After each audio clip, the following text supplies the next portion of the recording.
ಯಾರು ನನ್ನ ಚಾನಲ್ ಹೊಸೊಬ್ರು ನೋಡ್ತಾ ಇದ್ದೀರಾ, ಸಬ್ಸ್ಕ್ರೈಬ್ ಮಾಡಿ, ಲೈಕ್ ಮಾಡಿ, ಶೇರ್ ಮಾಡಿ.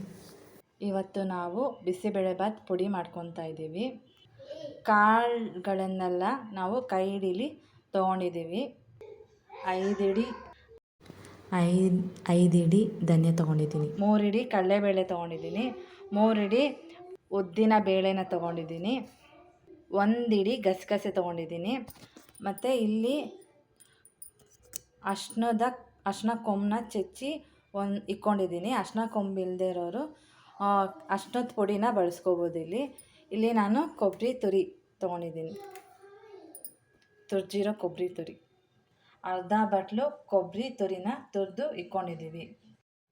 1 ಹಿಡಿ ಜೀರಿಗೆ ತೊಗೊಂಡಿದ್ದೀನಿ, ಮತ್ತು ಚಕ್ಕೆ, ಲವಂಗ, ಮತ್ತು 5 ಏಲಕ್ಕಿ, ಮೆಂತ್ಯ ಕಾಳು ಇಲ್ಲಿ ಅರ್ಧ ಸ್ಪೂನ್ ತೊಗೊಂಡಿದ್ದೀನಿ, ಮೆಣಸು ಅರ್ಧ ಸ್ಪೂನ್ ತೊಗೊಂಡಿದ್ದೀನಿ. ಆಮೇಲೆ ಗಟ್ಟಿ ಇಂಗು ಇಲ್ಲಿ ಚೆಚ್ಚಿ ಇಟ್ಕೊಂಡಿದ್ದೀನಿ. ಗಟ್ಟಿ ಇಂಗು ಇಲ್ಲದೆ ಇರೋರು ಪುಡಿನೂ ಬಳಸ್ಕೋಬೋದು.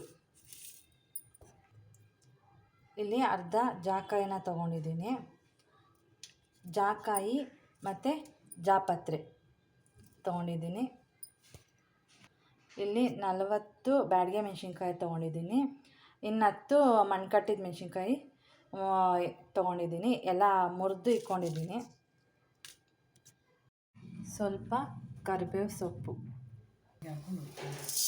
ಇದನ್ನೆಲ್ಲ ನಾವು ಒಟ್ಟಿಗೆ ಹಾಕ್ಕೊಂಡು ಹುರ್ಕೊತಾ ಇದ್ದೀವಿ.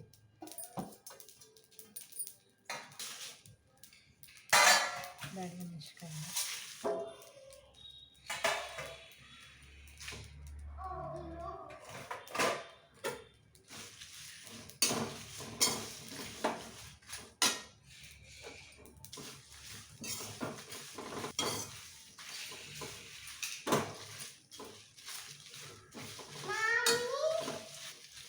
ಇದು ಮೀಡಿಯಮ್ ಫ್ಲೇಮಲ್ಲಿ ಕೊಟ್ಟು ಹುರ್ಕೋಬೇಕು.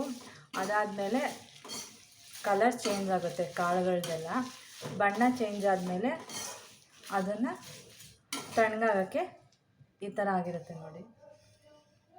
ಈ ಥರ ಆದಮೇಲೆ ಇದನ್ನು ಕೂಲ್ ಆಗೋಕ್ಕೆ ಬಿಟ್ಬಿಡಬೇಕು. ಹುರಿದಿರೋ ಕಾಳುಗಳನ್ನೆಲ್ಲ ಮಿಕ್ಸಿ ಜಾರ್ಗೆ ಹಾಕ್ಕೊಂಡಿದ್ದೀನಿ. ಜಾಸ್ತಿ ತರಿನೂ ಅಲ್ಲ, ಜಾಸ್ತಿ ನುಣ್ಣಗೂ ಅಲ್ಲ, ಈ ಥರ ಪುಡಿ ಮಾಡ್ಕೊಂಡಿದ್ದೀವಿ. ಈಗ ಬಿಸಿಬೇಳೆಭಾತ್ ಪುಡಿ ರೆಡಿಯಾಗಿದೆ.